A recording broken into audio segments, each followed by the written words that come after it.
Alright, so this should be going on YouTube. Small little update. So, for those that do not know, I now own a 2023 Tesla Model 3 Performance in red here with the 20-inch Uber turbine wheels and the Perilli P-Zero 20-inch tires. Just kind of putting up a vlog here to go over some of the common issues I've been having with the car thus far. So people looking to buy a car like this, or a Tesla in general, can be aware of some of these things, um, that you should be aware of before you buy it. The first thing is, if you do get the performance model, these Perilli P-Zeros on this 2023 Tesla Model 3 Performance, the base tire is like $416 or around that range to buy. So if anything does happen and you do have to replace a tire, it will be expensive to just change the tire, and Tesla service currently has me quoted at about $460 to do the whole tire replacement job. And the reason for that is my passenger side tire on this side ended up getting a Phillips head screw in it. So I put a plug in it, which is right there. I don't know if you guys can see that. I'm trying to zoom in on it, but there's the plug I put in, because it was completely flat yesterday at work, which I ended up having to call a tow truck to tow the car to my house so I could plug it, as I just got this car a week ago. So I don't have a plug kit or an air pump or anything like that in the trunk yet because the car is only a week old. So obviously I'm still working on setting some of those things up with the car and having that stuff on hand.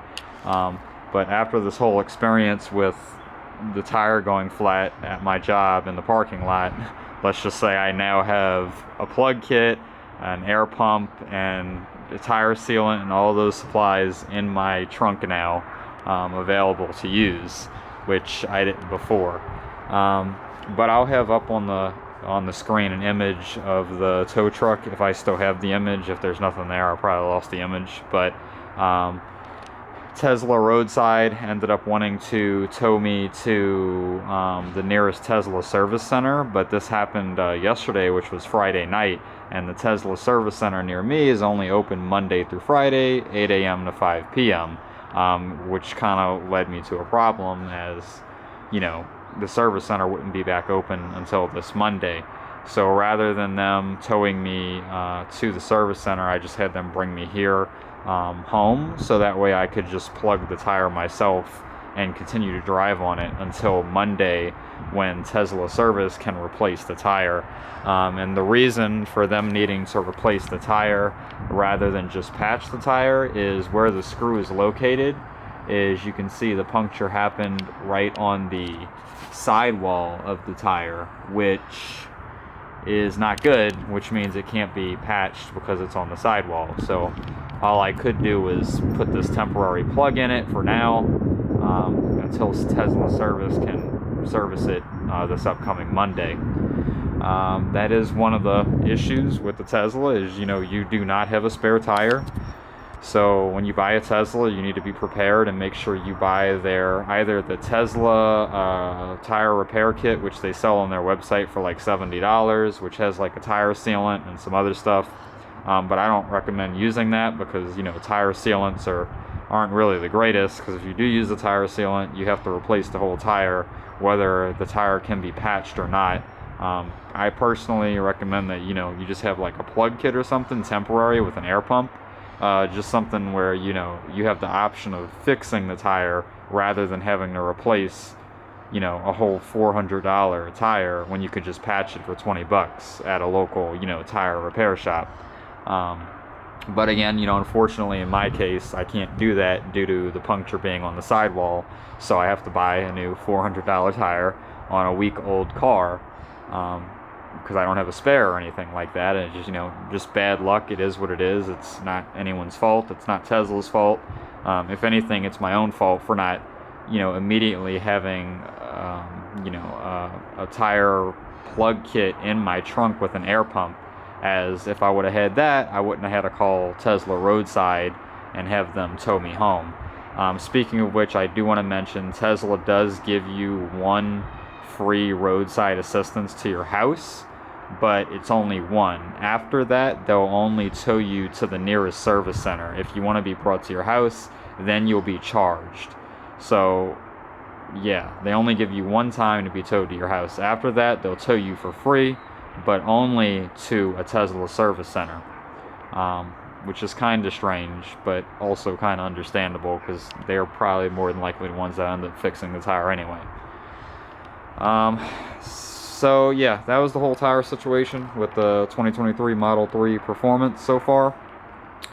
Other than that, the other common issue that's been driving me crazy thus far is when you get on the passenger side, you'll notice the doors have, there's your activation button there for opening the door, and then there's an emergency release here.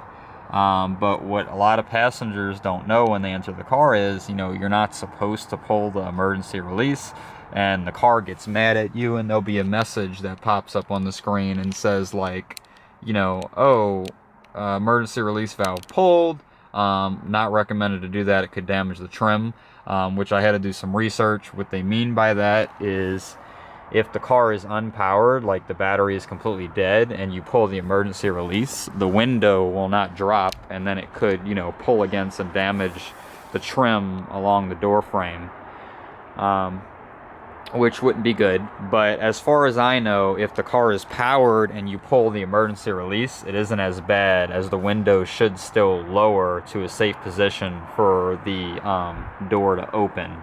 At least to my knowledge, but don't quote me on that. I haven't tried it. I don't want to try it because Tesla, they do recommend that you don't pull this emergency release unless it's an emergency. But the reason there's masking tape over this now is this is a temporary fix until I get a better cover. But this is so passengers don't, automatically go to pull this. And that way it'll give me time to tell them that this is the button to open the door, not this handle. So that's what I'm hoping the tape will fix. Now, of course, you would ideally just tell your passenger before they enter your vehicle, hey, that button is how you open the door. But, when you're letting passengers in, you don't always remember to tell them how to open the door. Sometimes it's just not on your mind, it slips your mind. Next thing you know, they're pulling the emergency release because you forgot to tell them how to open the door. And it's not their fault, they don't know, they think that's the door handle, which is understandable. But I will be getting a little plastic cover to prevent that. Something where the emergency release handle can still be pulled if need be, but it blocks it to where, it says don't pull this, pull this. That's some kind of sign or something I want to get that's on here.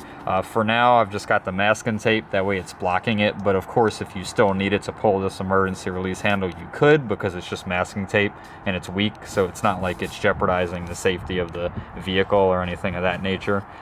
It's really just to prevent people from pulling it, unless they absolutely need to, because the car gets mad at you every time you do. But yeah, the video is 8 minutes, 45 seconds long already, so I'm going to go ahead and start wrapping it up here. That was just some of the issues and tribulations and whatnot I'm having with being a first-time Tesla owner, and some of the things you can expect if you buy one, as these things are real, from things like the emergency release handle and, the car being so new that people don't know how to use it, and, don't know how to get in the car or exit the car properly, or at least how Tesla recommends you do, to, not having a jack to jack the car up, and then needing the pucks to jack the car up. You need the rubber pucks so that way you don't damage the battery when you jack the car up, and there's certain jack points on the bottom of the car. To Tesla not providing you with a spare or an air pump or anything to service the tires. It kind of leaves you in a position where if you don't have a tire patch and plug kit or some kind of air pump in your trunk, if you're unfortunate enough not to have that, like I was, it leaves you stuck to roadside assistance, waiting anywhere from 30 minutes to an hour or more for them to get a tow truck out to you to repair it. And Tesla does advertise a mobile tire repair service, but in my area, all those services are a week behind, because they're so booked up with other mobile service visits that they're so far behind. I wouldn't be able to get service for a week, and obviously I can't leave my car on the side of the road in a parking lot for a week, so ended up having to get it towed. But anyway, that's just some things to recommend, or not recommend, but to warn against if you're buying a Tesla. Is it is low maintenance, there's not much to worry about, but at the same time, if something does go wrong with the few things that can go wrong, being the tires and the brakes, you could end up paying a lot of money or having to go through a lot of troubles if something does go wrong with the tires or the brakes. But anyway, that's it. I'll post again with more things as I'm finding them as I use the Tesla, just to kind of make sure everybody's aware.